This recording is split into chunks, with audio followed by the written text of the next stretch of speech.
church. He's going to use you, not later on. He wants you while you're here. You can only affect the fallen world while you're in it. The heresy that all this is going to happen one day when you get to heaven misses the point. It cleverly removes you from the people who are fallen and need to see God and convinces you that it'll be great one day when we're all together and everything's perfect. But what happens to the people that are perishing?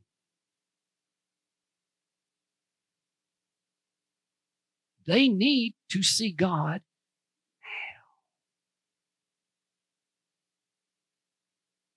now. Don't they? Isn't that the point? Jesus could have not done miracles. He could have come and said, hey, I'm the Son. Just believe what I say. And when you get to heaven, you'll get to see me do a bunch of miracles. Is that cool? No, that's what the church is believing. That's what we're saying. Oh, yeah, we have the very same Spirit that raised Christ from the dead. It says that in Romans 8. We agree with that. But we don't need any miracles. God don't do that stuff anymore. He's waiting until we all get to heaven because he doesn't really care if people get saved or not, even though we know that the power and influence of God is what convinces people. Because the Word of God clearly states that every time they preach, God did signs, wonders, and miracles to confirm the word that was preached. What was he confirming? Yeah, they're on my behalf. Did it work? I don't know. Let me see. Hey, Jesus, my name is Nicodemus.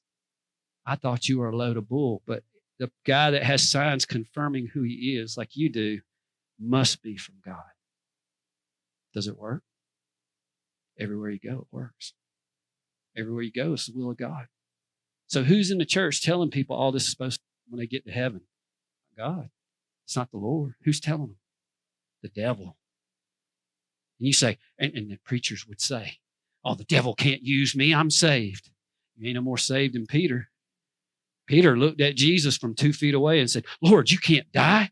You're the Messiah. You can't die. And what did Jesus say? Get behind me, Satan.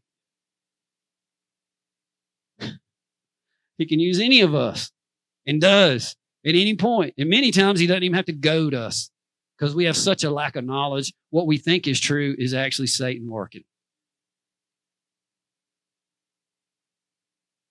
Isn't that right? Isn't that why Paul could be correct and say anything that's not of faith is sin?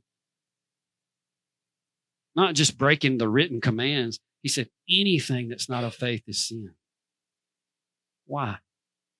Because the only way to know the plan of God is to walk with God.